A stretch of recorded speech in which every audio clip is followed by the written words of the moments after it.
Good afternoon, brethren. This is Terry Nelson with the Continuing Church of God. It's the last great day today to make an offering to God. We do that on the holy days, the first day and the last day today. The pictures when most of humanity will be having been dead.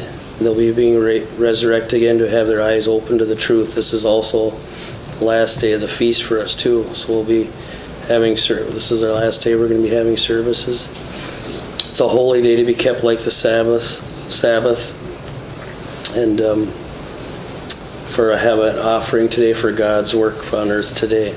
Let's go ahead and turn to Leviticus 23 verses 34, starting in verse 34.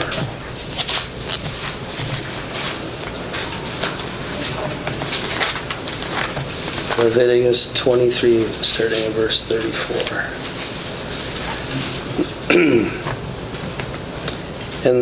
And speak unto the children of Israel, saying, the 15th day of this 7th month shall be the Feast of Tabernacles for 7 days unto the Lord. On the first day shall be a holy convocation, shall do no servile work therein. 7 days you shall offer an offering made by fire unto the Lord, which you've been here for a reasonable service. For 7 days. On the 8th day shall be a holy convocation on you, and shall offer an offering made by fire. You don't do that by fire, of course, but we give her a special offering to God. Unto the Lord is a solemn assembly, and you shall do no servile work therein. These are the feasts of the Lord, which, verse 37, these are the feasts of the Lord, which you shall proclaim to be holy convocations, to offer an offering made by fire unto the Lord.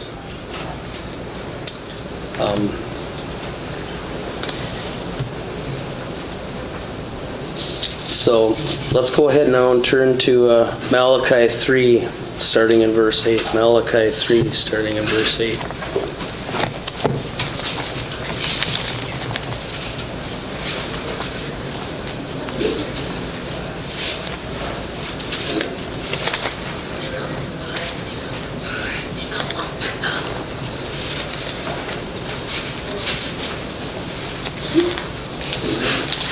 I can find it here. Okay. Malachi 3, verses 8 through 12. I'm going to read.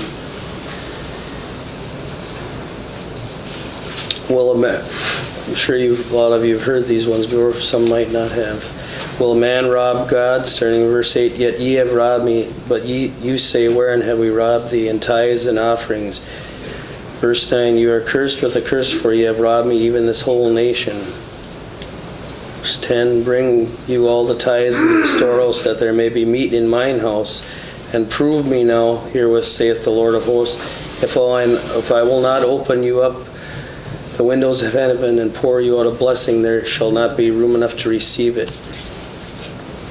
And I will rebuke the devourer for your sakes, and he shall not destroy the fruits of your ground, neither shall your vine cast her fruit before the time in the field, saith the Lord of hosts.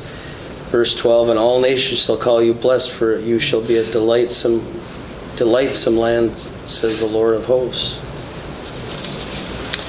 So you can see by our tithes and offerings, God's going to bless us, and He wants us to do that for His work today. And we can go ahead now and turn to Haggai 2, verse 8.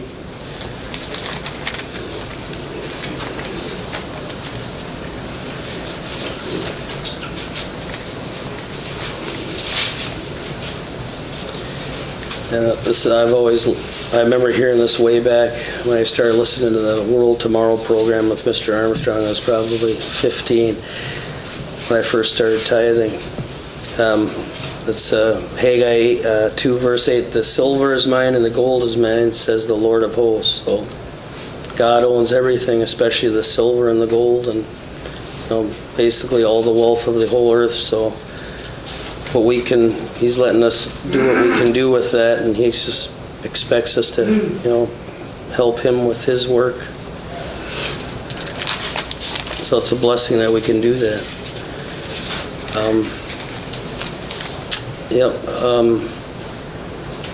Let's go ahead and turn to 2 Corinthians 9, verses 6 through 7. 2 Corinthians 9, 6 through 7. Talks about the heart of the giver, the heart we should have.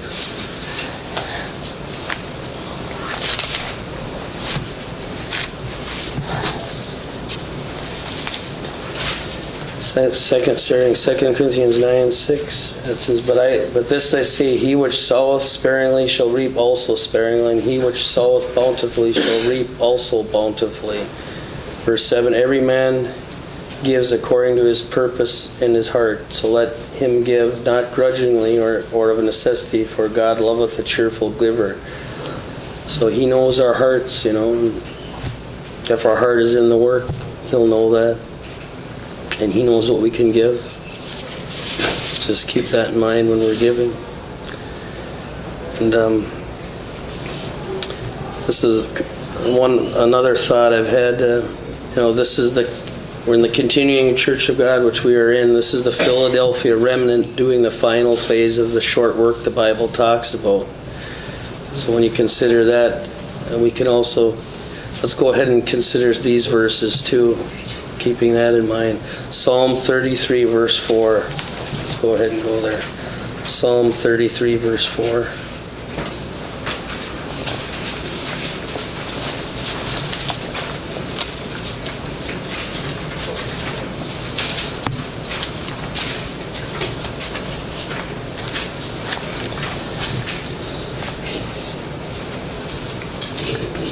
For the word of the Lord is right, and all his works are done in truth. And we can be sure that this work is done in truth with a lot of our experience that we've had before. And even for new people, they need to know that this is a truthful, honest work.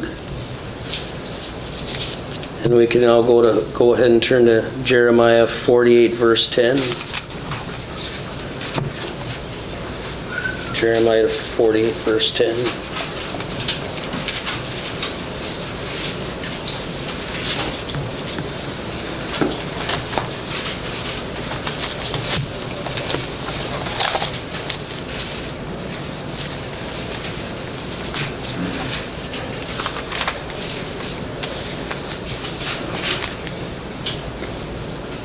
Well, at least you guys, I won't be rushing you. It's taken me just as long or longer to find the verses here. So, okay. This is an important verse I've learned just recently, maybe in the last couple of months, but I thought it really applies in this end times. It says, cursed be he that doeth the work of the Lord deceitfully. And we know this work isn't done deceitful, and we can be assured of that. So when we give our offerings, we can be sure that God's going to use them where they're supposed to go. And let's go ahead and read one more verse here in Zechariah 4:6. Zechariah 4, verse 6. My son wanted me to read this verse, so he thought I think it's a good one too. My son Andre. If I can find it. Okay. Zechariah 4, verse 6. Then he answered and spake unto me, saying, This is the word of the Lord unto Zerubbabel, saying, Not by might nor by power, but by Spirit, saith the Lord of hosts. So with God's Spirit, all things are possible. So we do our part, and God will take care of the rest. And also for people online that want to donate, you can go to www.ccog.org